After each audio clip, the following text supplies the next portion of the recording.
have come together first to back the federal government on VAT, and secondly, to say that what the southern governors are saying is not constitutional. Well, I think that people should not just take that statement seriously, because in the first place, the issue of North and South is not constitutional. All of these are political arrangements that started in the PDP, and people now talk of it from anywhere. What will ultimately decide the day is one, a free and fair election, and the will of the people for what they want. Okay? Let the politicians continue to distract themselves. But for me, these days, what I'm beginning to see, the so-called North have just been making use of them. Well, an accurate or near accurate censor in this country, and then it will expose what the so-called northern governors rely upon. When Jigawa State, or before Jigawa State was carved out of Kano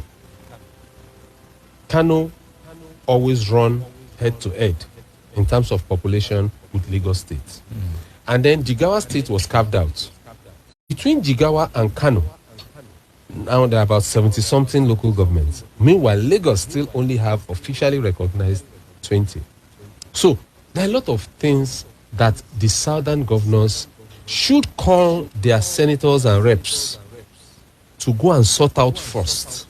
If they don't sort that out, all this noise will not take us anywhere. But what the southern governors or the southern politicians should do is open the eyes of the middle belt, not done any good to them.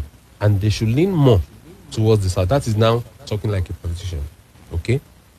But who decides what anyway? All these politicians with all their noise. When the time to perfect the equation comes, you will see how it goes.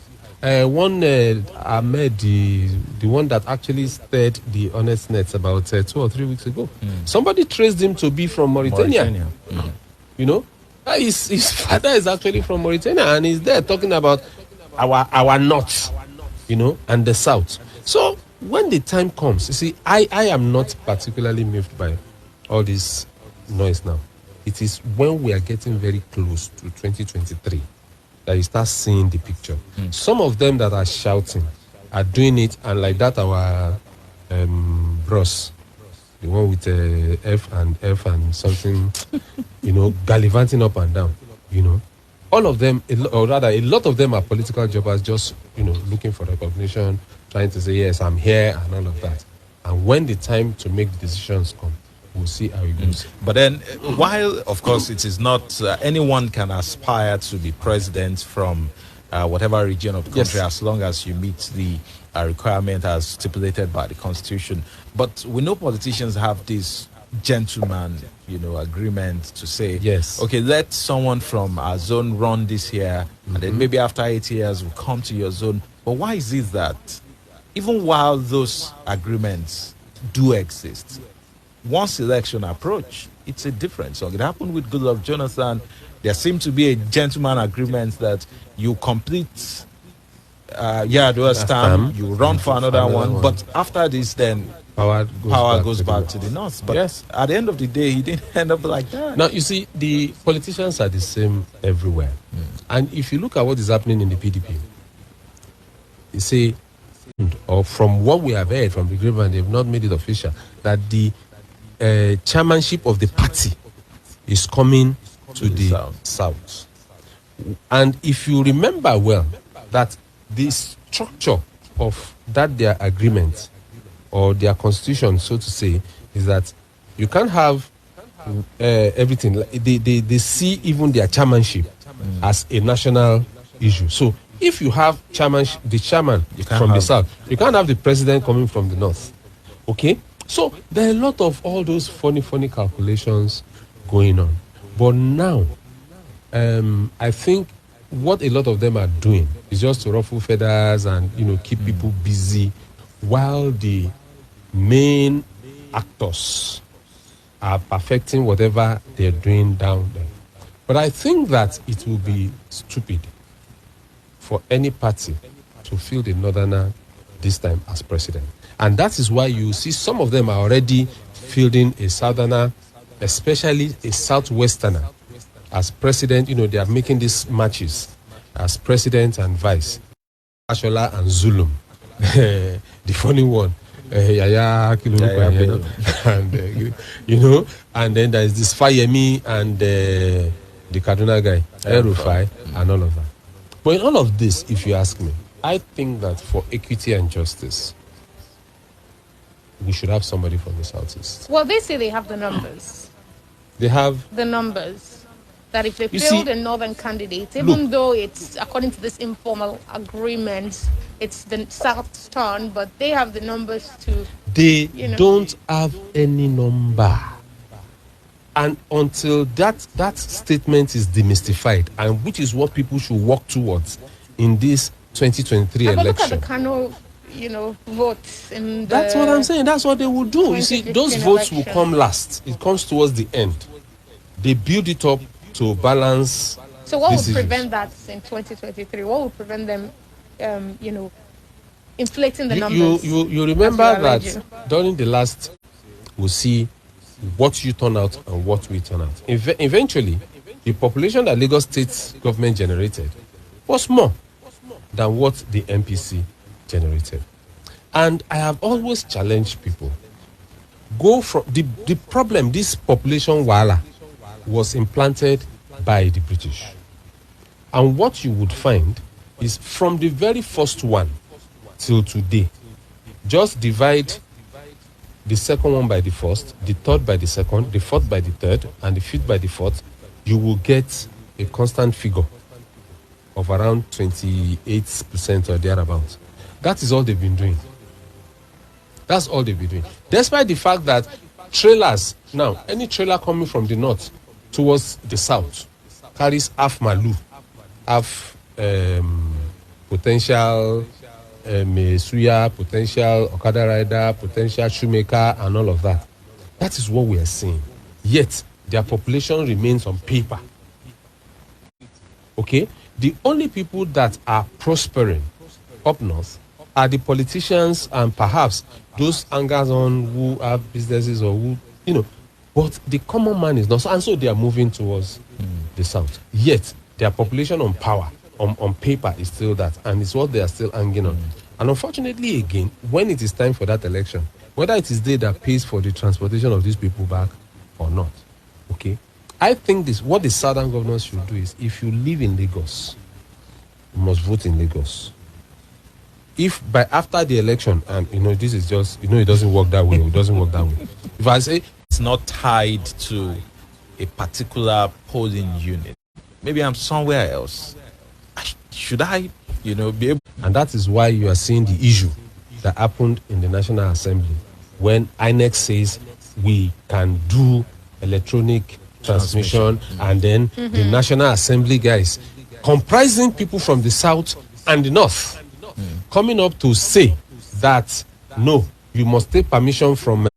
On Electoral Act, it says here that former Senate President Dr. Bukola Saraki has advised members of the Joint Conference Committee of the National Assembly to move fast in considering the different versions of the Electoral Act amendment bill passed by both chambers and let their decisions be guided only by national interest. It doesn't say if he's in support or against electronic transmission, just acting in national interest. And also, from the Vanguard as well, 70 CSOs insist on electronic transmission of results.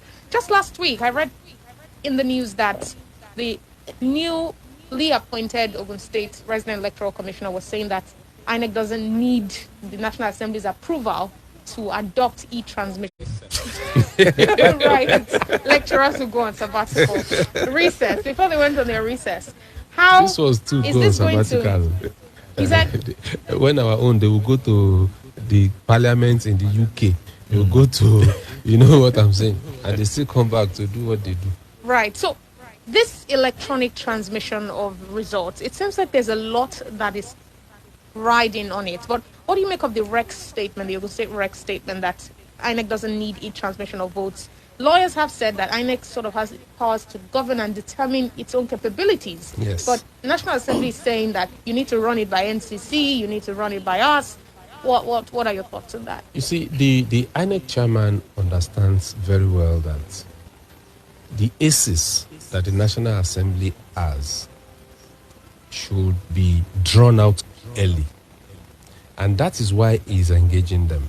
By law, they don't. INEC has, even what they have said, you see, they just put that clause that INEC should decide on the one it wants to do, but it would have to be in concurrence with the NCC's position and the National Assembly's position. Who does that? What I see going on is, let a National Assembly play all its cards before that period. Otherwise, when they see the queue to now say, okay, even though these are the laws governing INEC's activities, the National Assembly have decided to amend, by themselves and all of that, then you have to go to the Supreme Court to challenge that. How long do these things take? These are problems with Nigeria. Okay? So, INEC, and a lot of people know that INEC can transmit, and that the technology to do that is not rocket science. It's available everywhere. But what a lot of people are afraid of is, you see, when you vote at the polling station, it is counted there. Abi? Some people take the record, the party agents and all that. But we have also found that sometimes the party agents for other parties are compromised. Okay? That after you must have written down anything, they can still change it along the way for a particular party. From there to the next point where, the lower levels are collated and then to the state. And sometimes, why should it take how many days before these things get nobody fool us? We were getting those results as they were happening. It was APC that did it. And it was Fashola that, supervised it. So if a party can do it, we can also do it at the level of INEC. So INEC has the power, but National Assembly survive in Northeast by a naval officer, and the naval officer, Commodore Jamila Malafa, yesterday relieved our soldiers deployed for the anti-insurgency fight in the Northeast sell arms to survive.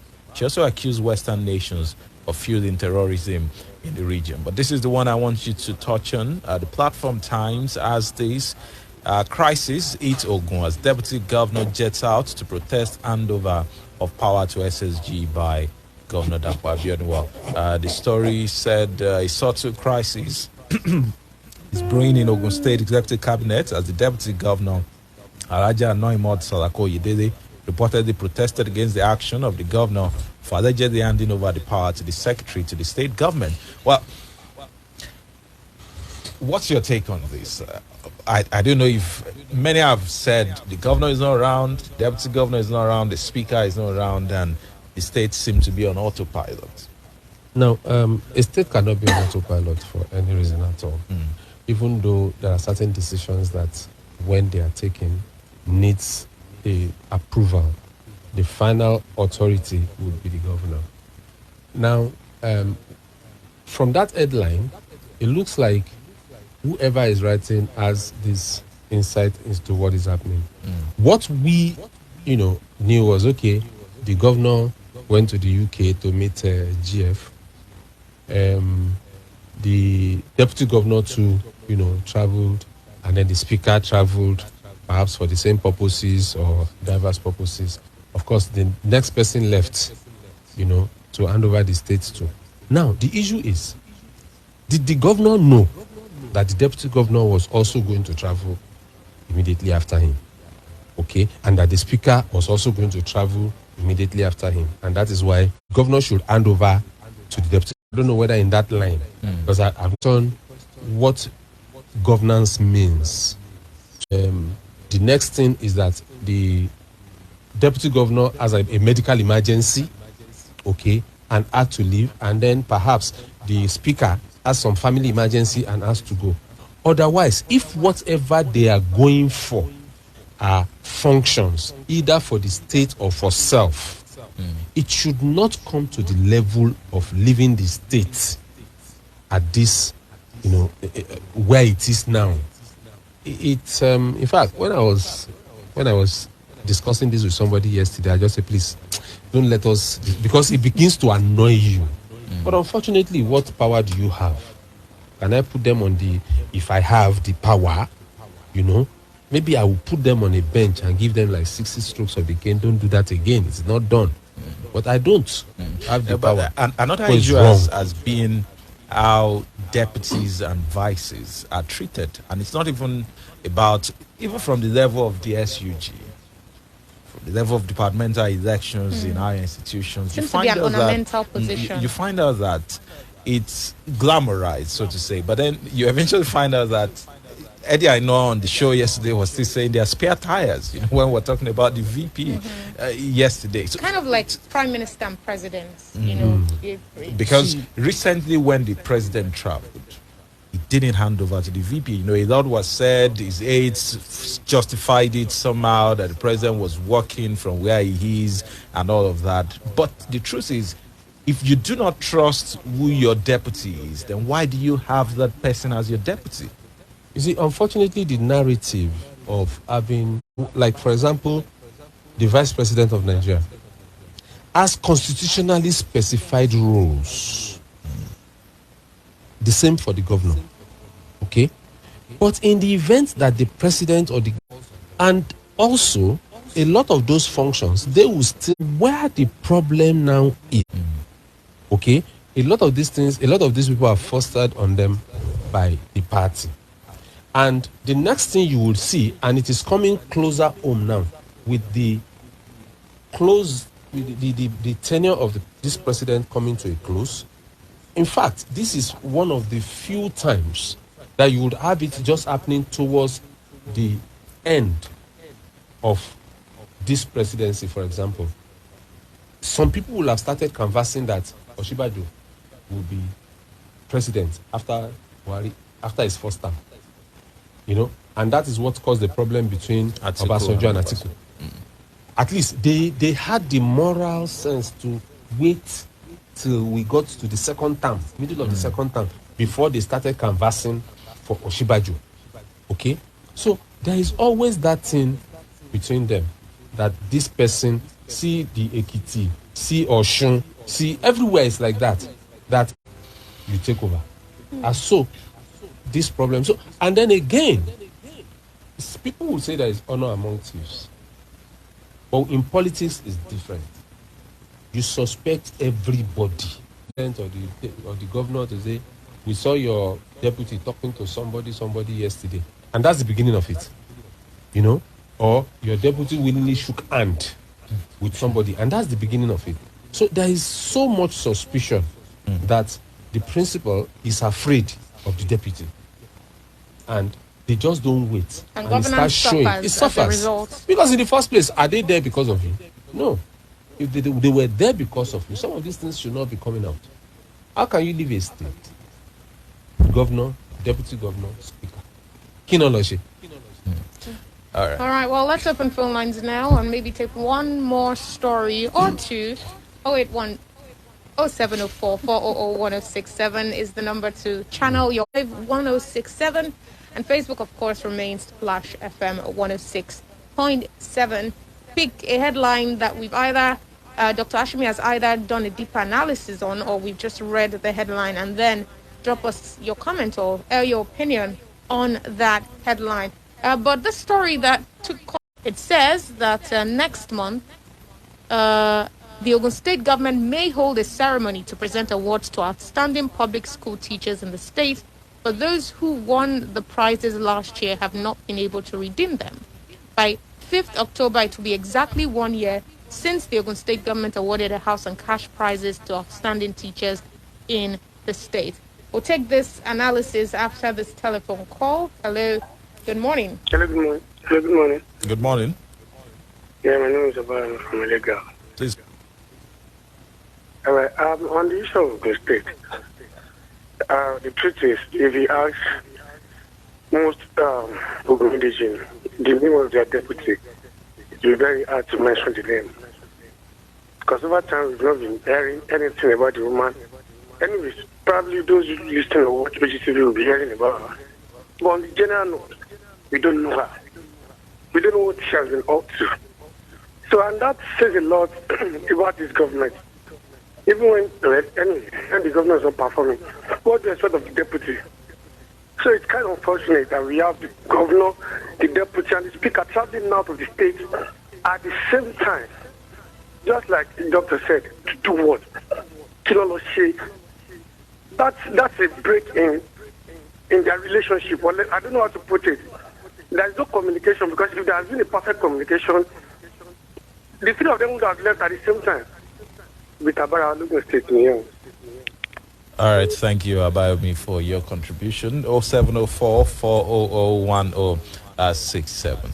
And on the story I was reading earlier, it says that the sum of 2.5 million naira was awarded to Adewale Abayomi from Odua Comprehensive Ahad to Shagamu, the best primary school teacher in the state. The governor is the son of a teacher, and he was lauded when this happened, but evidently it was lip service. It's been lip service so far. The money hasn't actually been doled out. What's your take? The boy from BB Niger, Lekon, who was made ambassador. Okay, and after that, he was given something. It was a house or something. Yes, I think maybe cash price too. Okay, I remember. Those ones have been handed over. We haven't heard anything about that. Because if for you not to have heard, most likely he has the media. Most likely he has been given. But you see, those teachers, they are not come public because they will be threatened. Okay, they want to spoil the name of the governor. They want to do this. So do you understand? There's a lot of problems in this country, especially making promises and keeping them. Big problem. Before we even go down to say making promises to teachers. Teachers are some of the people that have been so dehumanized. I use that word with all confidence, dehumanized. In the US, I know a family where the husband was an engineer, the wife was a teacher. She earns more than an engineer husband. You understand what I'm saying? But in Nigeria, what happens to teachers? Okay? And then how much more when they have now done so well that they are recognized, enough to be given awards, and they still don't have it. Okay. Let's pause and take this call. Hello. Good morning. Good morning. Good morning. Hello, good morning. Good morning to you. Good morning. My name is Sunday. I'm speaking from Abeokuta. Please go on, Sunday. I want to thank the doctor that God bless God for that submission this morning. I want to make it emphatically clear that these modern people, they don't have population than us. They don't have population than us. They are just reading the population on paper. I think that we've not been to this same north. I've been to north. There's no state in northeast that northeastern that I've not been to. But these people are just relying on the population census that they've done earlier. So I don't know. I'm just beseeching our leaders in South here to bring up their act together. I can see it theoretically that the northerners don't have population than us. Let us bring the standard people to come and do this population census. We will know that population in southern Nigeria is far more better and higher than those people in the northern Nigeria. So they should not come up and build up with you. In fact, they are even scared of what is going on. They are scared that they won't open up to tell Nigeria that they are scared. So northern people, they don't have population than southern Nigeria. Let us be fact with that. So our leaders must bring their hearts together and work for the good of their people. Thank you. All right, thank you very much, Sunday from Isadia Betu, for your contribution on WhatsApp. Ola Joel says the northern governors are hypocrites if they are contesting the constitutionalism of zoning the presidency to the south. Okay, let's take this call. I'll take the rest of the comments. Good morning. Hello, Flash. Good morning, Babari. Babari, calling from Ogun. I want to comment on this northern governors and leaders, their take on saying Nobody can force them to, to zone the presidency to the south. I key into their views, honestly. You cannot stampede people for taking, supporting you. You cannot stampede them. To me, they will have been met, mature dialogue, politicking, support politicking, and, sell your market to them and see whether they will, instead of saying, presidency must. What is that? Presidency must. Therefore, the Wahala in Ogun State, I don't know. Dr. Ashimi, I want to ask you, was the deputy governor in town? Or because I cannot know why he sent to, walk off why the power was given to the secretary of the government. Was he around too? That is why you see in the uniform organization, if you are a DPO somewhere and you are committed somewhere, you are not around, immediately your DPO or your 2IC, that's it. And whatever decision that is taken, you, the 2IC or the DPO, will be held responsible for any action. So you see the politicians for you. So I don't know, was he in town before the governor did that action? That is my question. All right. Well, the report we got is that she was in town, that she left after allegedly the governor handed over to the SSG, according to Platform Times newspaper. But Olajuwon continued by saying that if they are contesting the constitutionality of zoning the presidency to the south after they have enjoyed this arrangement, but at the same time faulting the right of southern states to collect VAT, amidst the fact that it is enshrined in the residual list of the constitution, then they are not serious. Will we call it attacks? And at the same time, this presidency will come to the south. However, I want to advise the southern governors not to renege on their demand, but to continue. We are behind them. Hello. Okay? Hello, good morning. Hello, good morning. Good morning. Ola calling from Abeokuta. Please go on, Ola. Abeokuta. Yes. Yes, I want to know what the position of the chief judge of the state will be. I know chief judge is part of the state government. When the governor is not around, the speaker is not around, what is CJ doing? He should assume office, he should step into the position now. We have three arms of government, executive, legislature, and the judiciary. We don't waste time now. He's competent, he can do it. We do it better than them now. Let's come on the federal, on the northern people's governor. I know this is the time. We will know. They can be stampeded. Nigeria can be stampeded to do anything, I believe. Look at what happened in the case of Abiola. When they realize that people will never take any other person from any other part of this country. Don't let us shy away from one thing. If it goes to the north, let it come to the south. There, other people can know that they are all Nigerians. That is my thinking. Thank you. All right, thank you very much. Well, I'm not sure it has been exploited up to, just like Dr. Ashimi said, if it has been exploited to that point where the governor is not around, the deputy is not around, the speaker is not around, it's hard to now start thinking of, okay, who is next? Hello, good morning. Hello, good morning. Good morning. This is Mr. Lawadi from Abeokuta. 1 minute, please. Please. I want to say that I pray that what's happened in Sudan will not happen in Nigeria. Because this is how Sudan started. When we have southern Sudan now, I pray that will not happen in Nigeria. I pray to God.